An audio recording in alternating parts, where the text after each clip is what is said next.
Amerika kemudian Eropa, sementara pasar saham di wilayah Asia justru bergerak mix pada perdagangan hari Senin lalu, seiring dengan data dari penjualan retail di China yang meleset dari perkiraan, kemudian kasus dari COVID-19 yang kembali melonjak di Taiwan.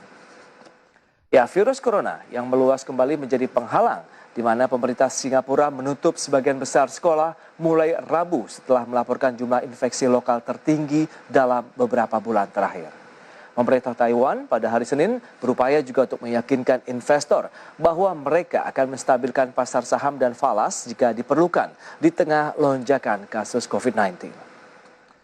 Data penjualan retail di China meleset dari perkiraan walaupun data output industri masih bergerak solid. Data retail sales China periode April naik 17,7% secara tahunan, lebih rendah dari perkiraan yang diprediksi sekitar 24,8%, sedangkan data output industri naik 9,8%. Ya, di sisi lain, sejumlah bukti dari tekanan inflasi global menolong harga emas ke posisi harga tertinggi dalam 3 bulan terakhir. Harga emas bertengger di posisi 1.852 dolar Amerika per troy ounce setelah tembus pada level resisten 1.845 dolar Amerika per troy ounce.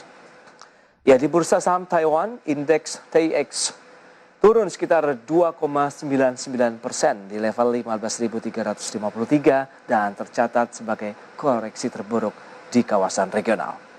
Sementara itu, market saham China menghijau, indeks Shanghai Composite naik 0,78% di level 3.517 saat akhir sesi.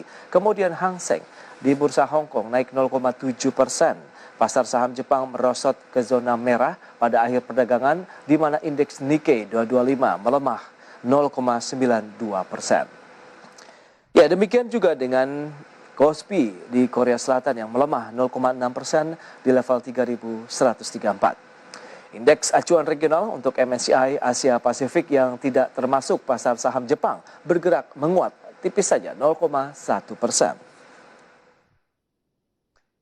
Baik pemirsa, kita update dari pergerakan bursa Asia, di mana indeks Nikkei di Jepang pagi ini dibuka naik 0,88% pemirsa di level 28.070. Kemudian Kospi Korea Selatan dibuka naik 0,81% di level 3.160, sementara Hang Seng Hong Kong pada closing market kemarin ditutup naik 0,59% di level 28.194 dan Straits Times Singapura ditutup naik 0,81% di level 3.079. Ya, kita beralih ke dalam negeri, di mana indeks harga saham gabungan nampaknya masih melanjutkan pelemahan dan harus berakhir di zona merah, merosot 1,76% atau 105 poin di level 5.833.